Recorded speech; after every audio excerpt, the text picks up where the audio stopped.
The protests of NFL players during the national anthem has had some interesting defenders. Washington figures who haven't been relevant in years have suddenly jumped out of the woodwork to defend those who kneel.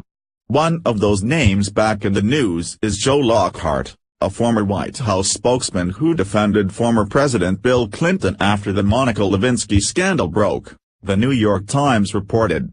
In fact, Lockhart is now Vice President of Communications for the NFL, and has actually been central to the NFL's messaging as part of the protest.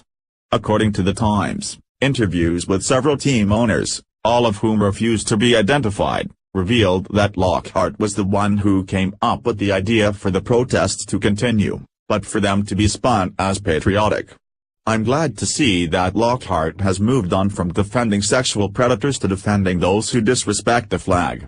Trending, Ruth Bader Ginsburg reveals her thoughts on retiring from the Supreme Court. Sounds like someone with real principles. My work is about making sure that people understand what it is we're doing, why that isn't what impact it is having, Lockhart told the Times.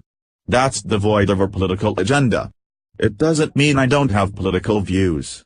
But my overriding view when I come to work is, what's good for the NFL? Sure, let's all believe his work is devoid of a political agenda. The only reason he is defending these players is because they are opposed to Trump. I can almost guarantee that if the NFL suddenly took a very pro-Trump stance, Lockhart would be nowhere to be found.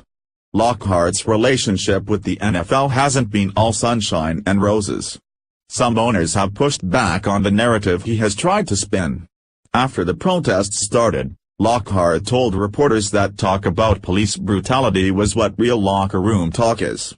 Lockhart's locker room remark was an obvious shot at Trump. Last October Trump tried to defend the infamous Access Hollywood tape by brushing it off as men's locker room talk. Related, Dem Congressman fails to impress Tucker, then refuses to leave set in hilarious interview. Soon after Lockhart's remark, Dallas Cowboys owner Jerry Jones, and Washington Redskins owner Dan Snyder pushed back, telling Lockhart that those remarks only make things worse. This entire situation just goes to show that there is a lot more to these protests than meets the eye, and they aren't going to end quickly. Some people like Lockhart are now staking their professional reputation on these protests succeeding, and they aren't going to go down without a fight. Share this on Facebook and Twitter and let us know your reaction to this revelation. What do you think of a former Clinton White House spokesman defending the anthem kneelers? Scroll down to comment below.